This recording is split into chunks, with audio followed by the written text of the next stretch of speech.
विद्यार्थियों, कक्षा 8 विज्ञान। अपन कल पढ़ा देते धातु और अधातु के बारे में। धातुओं के सामान्य गुणों के बारे में अपन ने कल जानकारी ली। अधातुओं के सामान्य गुणों के बारे में जानकारी ली। धातु कठोर होते हैं, चमक पाई जाती है, तन्यता होती है, अदादवर्धनता होती है, विद्युत के सुचालक होते हैं, उष्मा के सुचालक होते हैं। और अधातुओं में ये गुण देखने को आपको नहीं मिलते। और अधातुओं को जो अपन पीटते हैं, मारते हैं, तो वो बिखर जाते हैं, अर्थात उनमें भंगुरता पाई जाती है। ये सब जो गुण थे वो थे इनके भौतिक गुण। तो कल अपन ने भौतिक गुणों के ऊपर चर्चा की। आज अपन चर्चा करेंगे रासायनिक गुणों के ऊपर। तो धातु और अधातु के रासायनिक गुण क्या है, किस प्रकार से है, उनकी क्रियाएं किस प्रकार से होती है, दोनों की क्रियाएं अपन साथ साथ लेंगे। तो पहले अपन लेते हैं वायु के साथ में धातु और अधातु की क्रिया। वायु का मतलब हो गया ऑक्सीजन। ऑक्सीजन के साथ में यानी वायु के साथ में धातु किस प्रकार से क्रिया करती है या अधातु किस प्रकार से क्रिया करती है। तो धातु की क्रिया जब किसी भी धातु की क्रिया जब ऑक्सीजन के साथ में होती है, तो ऑक्सीजन के साथ में धातु की क्रिया करवाने पर उनके क्या बनते हैं, ऑक्साइड बनते हैं। उनके क्या बनेंगे, ऑक्साइड बनेंगे, अर्थात धात्विक ऑक्साइड बनेंगे। और धात्विक ऑक्साइडों की जो प्रकृति होती है, हमेशा जो उनकी प्रकृति होगी वो कैसी होगी, क्षारीय होगी। अर्थात धातु ऑक्साइडों की प्रकृति किस प्रकार की होती है, क्षारीय प्रकृति होती है। जैसे मान लीजिए आपने एक मैग्नीशियम का फीता लिया, मैग्नीशियम का तार लिया, Mg का मैग्नीशियम का एक तार लिया, और उसको आपने क्या किया, वायु की उपस्थिति में जलाया। तो जब जलेगा तो उसका एक सफेद रंग का जो पाउडर प्राप्त होगा, उस पाउडर को पानी में घोल के जब आप उसमें लिटमस पत्र लेके जाते हो, तो लिटमस पेपर का रंग जो लाल होगा उसका कैसा हो जाएगा, नीला हो जाएगा। इसका मतलब धातु ऑक्साइड जो प्राप्त है उसकी प्रकृति कैसी हुई, क्षारीय हुई। तो इसकी क्रिया किससे हो रही है, O2 से हो रही है, और O2 से होने पर क्या बन गया, MgO। तो मैग्नीशियम की क्रिया किससे करवाएगी, ऑक्सीजन से। किसका निर्माण हुआ, मैग्नीशियम ऑक्साइड का निर्माण यहाँ पे हो रहा है। तो ये धातु ऑक्साइड बन गया, समीकरण को अपने संतुलित कर लिया, बराबर बैलेंस कर दिया। इसी प्रकार मान लीजिए आपने लोहा लिया। जैसे लोहे की कोई वस्तु आप देखते हो कई बार, आप जैसे लोहे की कील है, लोहे की कोई बड़ी वस्तु है, उसको आपने इसे खुले में कहीं पर डाल दिया, तो वायु से लगातार क्रिया करती रहती है, और हल्की जब नमी उसको मिलेगी तो उस पर लोहे की वस्तु पर क्या होगा, जंग लग जाता है। अर्थात जो लोहा सामान्य अवस्था में था उसका रंग कैसा हो जाता है, भूरे रंग का हो जाता है। तो ये इस बात का प्रतीक है कि जो लोहा था वो धातु था, तो उसने भी क्या किया, धातु के ऑक्साइड का यहाँ पे निर्माण कर लिया। तो लोहे का जो बुरा है उसके यदि आप पानी में घोलते हो, और लोहे का बुरा जो है जंग लगा हुआ, तो उसके ऊपर भी लिटमस पेपर वो जब आप लाल को रखोगे तो किस प्रकृति में कन्वर्ट हो जाएगा, नीले में कन्वर्ट हो जाता है। इसका मतलब लोहे की क्रिया किससे हो रही है, H2O की उपस्थिति में किससे हो रही है, O2 से हो रही है। अर्थात नमी की उपस्थिति में यहाँ पे क्रिया संपन्न हो रही है। अपन ये कह सकते हैं, मान लो Fe+O2 प्लस H2O, तो यहाँ पे क्या होगा, Fe2O3 डॉट H2O। यहाँ पे H की मात्रा कुछ, H2O की मात्रा कुछ भी हो सकती है, इसका मतलब संख्या लोहे पर डिपेंड करेगी। तो यहाँ पे ये क्या हो गया, लोहे पर जंग लग गया। लोहे पर क्या लग गया, ये जंग लग गया। तो लोहे का रंग जंग लगने पर कैसा हो जाता है, भूरे रंग का हो जाता है। तो लोहे का पाउडर लेके या जो लोहे का जो भूरा है उसको, जिस जंग लगा हुआ भाग, किसी लोहे की वस्तु से जंग लगी हुई चीज को आपने उतार लिया, उतारने के पश्चात लिटमस पेपर के साथ सहायता से अपन जब इसका वो ज्ञात करते तो किसी प्रकृति आएगी, इसकी क्षारीय प्रकृति आएगी। इसी प्रकार आपके घरों में जैसे तांबे के बर्तन आपने देखे, जैसे जो होता है कॉपर, जैसे तांबा यानी कॉपर, तो कॉपर के बर्तन देखे होंगे। जैसे आपका जो आपके पानी पीने का स्थान होता है, जिसको परिंदा बोलते हैं अपनी भाषा में आप, तो उसके अंदर जैसे लोटे वगैरह अपन यूज में लेते हैं, वो तांबे के देखने को मिल सकते हैं। तो उन लोटों के देखना जो पेंदा होता है अंदर की तरफ, उसमें हरे रंग की काई सी आपको हल्का हरा रंग नजर आता है। तो वो क्या, एक प्रकार से इस तांबे पर जंगी है। वैसे इसको जंग नहीं कर सकते, परंतु हल्की परत जो जम जाती है उसका आप कोई उतारने की कोशिश करते परंतु उतरते नहीं, उसका कलर क्या होगा, हरा सा दिखाई देगा। तो ये जो तांबा है Cu यानी कॉपर, उसकी क्रिया किससे हो रही है, जल की उपस्थिति में हो रही है। किससे हो रही है, वायु से हो रही है। अर्थात ये भी किस में कन्वर्ट होगा, धातु के ऑक्साइड में कन्वर्ट होगा। तो साथ में यहाँ पे कार्बन डाइऑक्साइड भी वायुमंडल में, तो ये क्या करेगा, कार्बन डाइऑक्साइड ऑक्सीजन दोनों का यहाँ पे सहयोग प्राप्त करेगा, और यहाँ पे क्या बनाएगा, कॉपर का हाइड्रोक्साइड बनाएगा, और साथ में क्या बनाएगा, कॉपर का कार्बोनेट बनाएगा। तो कॉपर कार्बोनेट और कॉपर हाइड्रोक्साइड जो बन रहे, इन दोनों के कारण से रंग कैसा दिखाई देगा, आपको हरा रंग दिखाई देगा। तो हरे रंग की जो परत है वो किस कारण से, कॉपर कार्बोनेट और कॉपर हाइड्रोक्साइड की वजह से देखने को आपको मिल रही है। तो इसका मतलब वायु के साथ में धातु की क्रिया करने पर क्या बनते हैं, धातु के ऑक्साइड बनते हैं। इसी प्रकार अधातु की क्रिया भी यदि वायु से करवाई जाती है तो उनके भी क्या बनेंगे, एक प्रकार से ऑक्साइड बनेंगे और उनकी प्रकृति कैसी होगी, अम्लीय होगी। अर्थात अधातु की ऑक्साइडों की प्रकृति कैसी होगी, अम्लीय होगी। जैसे मान लीजिए आपने सल्फर का पाउडर है, सल्फर का बूरा है, सल्फर का बूरा लिया आपने पाउडर के रूप में और इसको आपने कैसे क्या किया, जैसे स्पून चम्मच आते हैं आपके पास उपलब्ध नहीं है तो आपने बोतल का एक ढक्कन ले लिया और बोतल के ढक्कन पर क्या कर दिया, तार बांध दिया। जैसे ये बोतल का ढक्कन, इस पर क्या बांध दिया आपने, तार बांध दिया। इसमें आपने सल्फर का बूरा डाल दिया। अब सल्फर के बूरे को आप क्या करोगे, गर्म करोगे। तो गर्म करने पर क्या होगी, अभिक्रिया होनी स्टार्ट होगी इसकी। तो क्योंकि वायुमंडल की ऑक्सीजन खुली इसके साथ में इसकी डायरेक्ट क्रिया हो रही है गर्म करने से, और क्रिया होने के पश्चात धुआं सा निकलता दिखाई देता है। आपने दूसरा एक जार लिया या दूसरी बोतल ले, उस बोतल में क्या क्या चम्मच को इस प्रकार से स्पून चम्मच को इसमें शेयर कर दिया। ठीक है, करने के पश्चात जैसे ये जो भाग था स्पून चम्मच वाला, इसमें ये पाउडर इसमें डाल दिया आपने, ऊपर से क्या कर दिया, इसको बंद कर दिया। कुछ समय के बाद देखते हो जार में गैस दिखाई देगी। अब ढक्कन को हल्का सा करके इसमें थोड़ा सा क्या किया आपने, H2 पानी डाल दिया। तो पानी डालने के बाद आप देखते हो पानी के अंदर वो गैस क्या होगी, घुली हुई आपको नजर आएगी। तो यहाँ पे शुरू में क्या हुआ, सल्फर की क्रिया हुई। सल्फर की क्रिया किससे हुई, O2 से हुई और किसका निर्माण हुआ, सल्फर डाइऑक्साइड गैस का निर्माण हुआ। सल्फर डाइऑक्साइड जो गैस है उसकी क्रिया किससे हुई, बाद में H2O से हुई, क्योंकि आपने पानी डाले यहाँ पे। तो जल के साथ में क्या हुई, क्रिया हुई। तो जल के साथ में क्रिया होने पर यहाँ पे सल्फ्यूरिक अम्ल बनता है। एक होता है सल्फ्यूरिक अम्ल H2SO4, तो यहाँ पे क्या बनेगा, सल्फ्यूरिक अम्ल बनेगा, यानी H2SO3 का निर्माण होगा। तो किसका निर्माण हो जाएगा, H2SO3। ये किसका निर्माण हो गया, यहाँ पे सल्फ्यूरिक अम्ल का निर्माण हो गया। अब इस जार के अंदर आप जब लिटमस पेपर लेके जाते हो नीले रंग का, तो वो कैसा हो जाता है, लाल हो जाता है। ये इस बात का संकेत है कि इसकी प्रकृति कैसी होती है, अम्लीय प्रकृति देखने को आपको मिलती है। तो धातु और अधातु दोनों के ऑक्साइड क्या करते हैं, वायु के साथ में क्रिया करते हैं और धातु और अधातु दोनों क्या करते हैं, वायु के साथ में क्रिया करते हैं। तो किसका निर्माण होता है, धातु और अधातु के ऑक्साइडों का निर्माण होता है। इस प्रकार से वायु के साथ में इनकी जो क्रिया है उनके बारे में देखा जा सकता है। उसके बाद में दूसरी जो क्रिया है, वायु के बाद में दूसरी क्रिया आती है, वो आती है जल के साथ में होने वाली क्रिया। तो धातु और अधातु वायु के साथ में जैसे क्रिया की, उसी प्रकार से जल के साथ में इनकी क्रिया किस प्रकार से होगी। तो जल के साथ में इनकी क्रिया आपको देखने को मिल सकती है। तो धातु के यहाँ पे 2 नंबर पर लेते हैं, जल के साथ में क्रिया। जल के साथ क्रिया किसके, धातु के और अधातु के। तो धातु की क्रिया जल के साथ जब आप करवाते हो तो धातु जल के साथ में क्रिया करके धात्विक हाइड्रोक्साइड का क्या करती है, निर्माण करती है। तो यहाँ पे क्या बढ़ाएगी, धात्विक हाइड्रोक्साइड बढ़ाएगी। धात्विक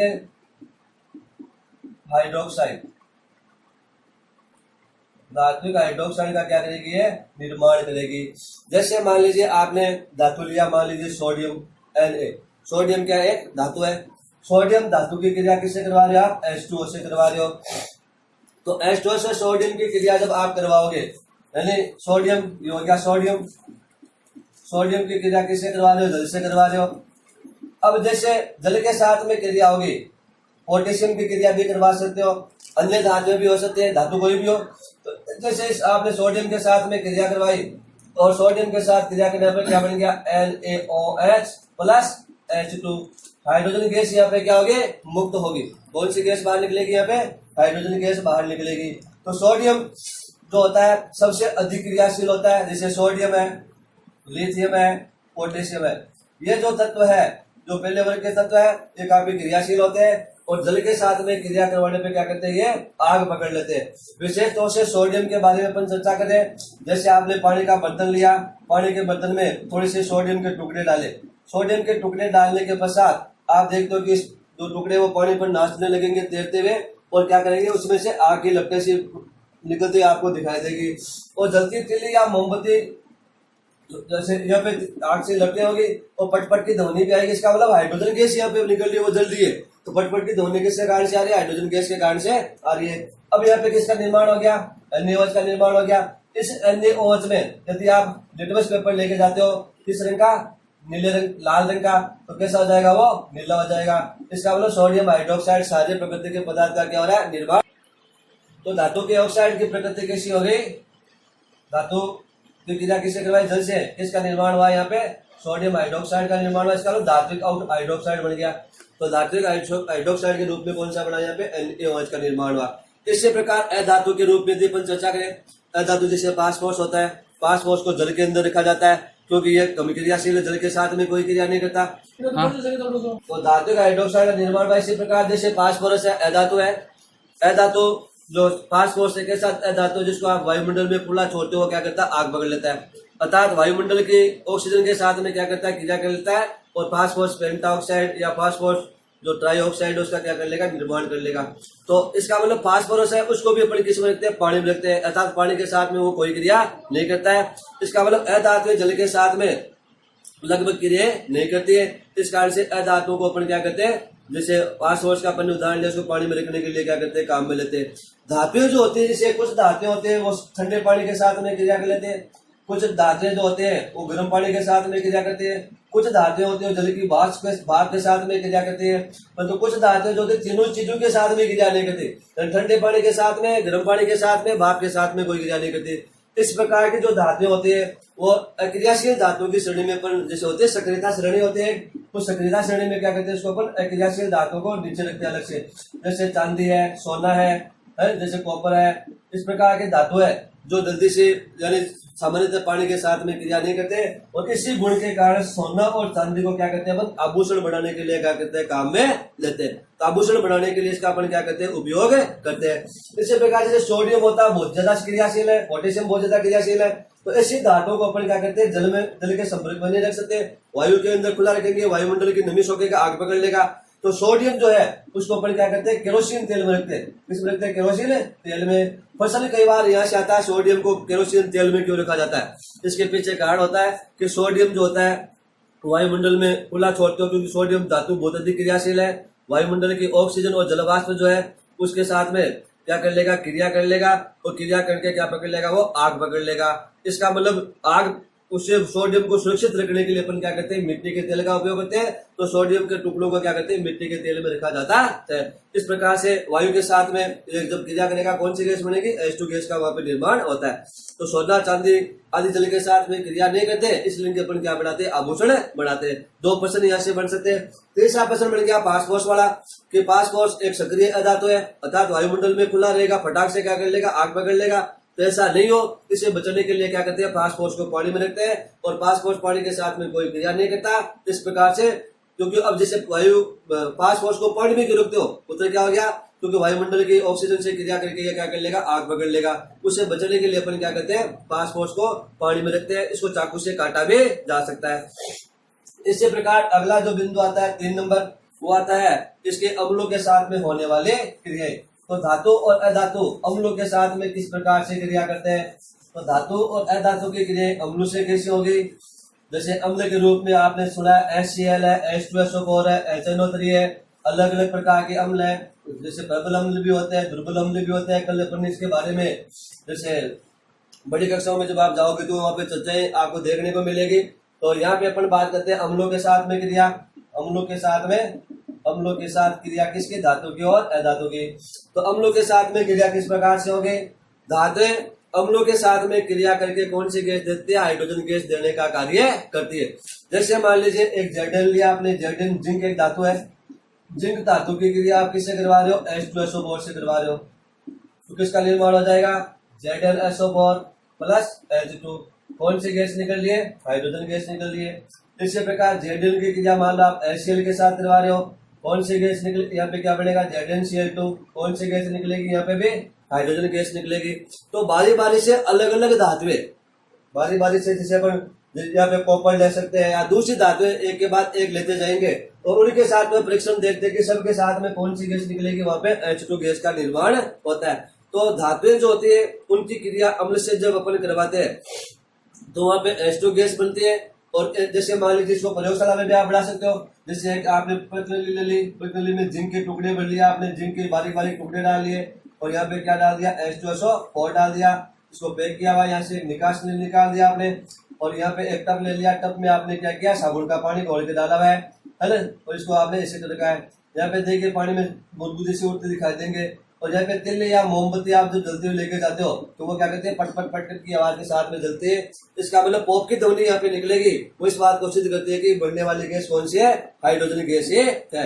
तो धातु की क्रिया अम्लों के साथ में करवाने पर यहाँ पे H2 गैस बनती है। इसका परीक्षण पर इस प्रकार से कर सकते हैं। अधातुएं अम्लों के साथ में सामान्यतः अभिक्रिया नहीं करती है। अधातुएं अम्लों के साथ में सामान्यतः अभिक्रियाएं नहीं करती है, परंतु सल्फर जो है, सल्फर का जो सल्फर है वो नाइट्रिक अम्ल के साथ में क्या करती है, क्रिया करती है। तो sulphur plus HNO3, sulphur plus HNO3, तो सल्फर किसके साथ में क्रिया करती है, नाइट्रिक अम्ल के साथ में क्रिया करती है। और नाइट्रिक अम्ल के साथ में क्रिया क्या बनाएगी, SO2 बनाएगी, प्लस HO2 निकल जाएगा। जल यहाँ पे बाहर निकलेगा, सल्फर डाइऑक्साइड गैस क्या होगी, यहाँ पे प्राप्त होगी। तो पानी के अंदर घुली हुई है, इसमें आप लिटमस पेपर लेके जाओगे, सल्फर डाइऑक्साइड क्योंकि धातु का ऑक्साइड है, अधातु का ऑक्साइड है, प्रकृति कैसी होगी, अम्लीय होगी। तो अम्लीय प्रकृति होने से इसकी जो पहचान है वो आसानी से लिटमस पेपर की सहायता से आप यहाँ पे कर सकते हैं। तो इस प्रकार से धातु और अधातु जो होती है वो अम्लों के साथ में क्रिया उनकी क्या होती है आपको देखने को मिलती है। इसी प्रकार क्षारों के साथ में होने वाली क्रिया, धातु और अधातु की क्रिया जो है वो क्षारों के साथ में किस प्रकार से होती है। तो क्षारों के साथ में होने वाली क्रिया, क्षारों के साथ में, क्षारीय पदार्थों के साथ में इनकी क्रिया किस प्रकार से देखी जा सकती है। तो धातु की क्रिया क्षारों के साथ में काफी जटिल भी होती है और अधातु की क्रिया भी काफी जटिल रूप में आपको देखने को मिलेगी, परंतु अमूमन जो होती है अधातुएं वो कम ही मिलेगी जो आपको क्षारों के साथ में अभिक्रिया करती हुई मिलेगी। तो यहाँ पे अपन चर्चा कर रहे हैं जैसे मेन की क्षारों के साथ में क्रिया किस प्रकार से होती है। तो अम्ल की क्रिया किसी भी क्षार के साथ आप करवाते हो, सॉरी किसी भी धातु की क्रिया यदि आप किसी क्षार के साथ में करवाते हो, जैसे आपने धातु के रूप में जैसे मान लीजिए आपने Zn लिया, Zn जैसे क्षारों में जैसे और क्षार तो क्रिया नहीं करते लगभग, परंतु NaOH जो प्रबल क्षार होता है NaOH वो क्रिया कर सकता है Zn से। और क्या बढ़ेगा, Zn जो है वो इसके साथ में क्या कर लेगा, क्रिया कर लेगा और किसका निर्माण करेगा, Na2ZnO2 का निर्माण कर लेगा। सोडियम जिंकेट का क्या करेगा, निर्माण करेगा, साथ में कौन सी गैस निकलेगी, यहाँ पे H2 गैस निकलेगी। इसी प्रकार आप एल्यूमिनियम के साथ में क्रिया करवाते हो NaH की, तो यहाँ पे भी क्या होगा, सोडियम एल्यूमिनेट का निर्माण होगा, Na और एल्यूमिनियम बन जाएगा, यहाँ पे Na2AlO2 के रूप में एल्यूमिनियम का निर्माण होगा, प्लस कौन सी गैस निकलेगी, यहाँ पे H2 गैस निकलेगी। तो कहने का मतलब सोडियम हाइड्रोक्साइड जो क्षारीय प्रकृति का प्रबल क्षार है वो धातु के साथ में क्रिया करके क्या करता है, H2 गैस उत्पन्न करने का कार्य करता है। अधातु के साथ में अमूमन इनकी क्रिया आपको देखने को नगण्य मिलती है, कम मात्रा में देखने को मिलती है। तो इस प्रकार से अधातु और धातु की क्रिया जो है वो सारे पदार्थों के साथ में आपको देखने को मिल सकती है। इसके बाद में आता है विस्थापन अभिक्रिया। तो विस्थापन का मतलब होता है हटाना। तो विस्थापन अभिक्रिया किसकी बात हो रही है, धातु धातु की बात चलती है बड़ी कि धातु की रासायनिक जो गुण है उनमें विस्थापन अभिक्रिया भी क्या होगी आपको देखने को मिलेगी। तो धातु जो है वो सामान्यतः विस्थापन अभिक्रिया की श्रेणी में, यहाँ पे इनसे विस्थापन अभिक्रिया धातु की आपको देखने को मिलेगी। तो सबसे पहले बात आती है कि विस्थापन अभिक्रिया होती क्या है। विस्थापन अभिक्रिया क्या होती है, तो विस्थापन अभिक्रिया या अभिक्रिया वे रासायनिक अभिक्रिया, वे रासायनिक अभिक्रिया, रासायनिक अभिक्रिया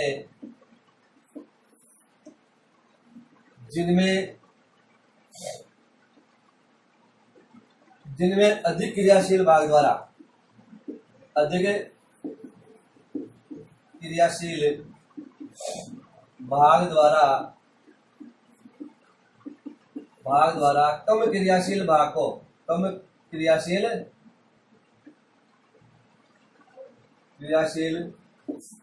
भाग को हटाया जाता है, हटाया जाता है।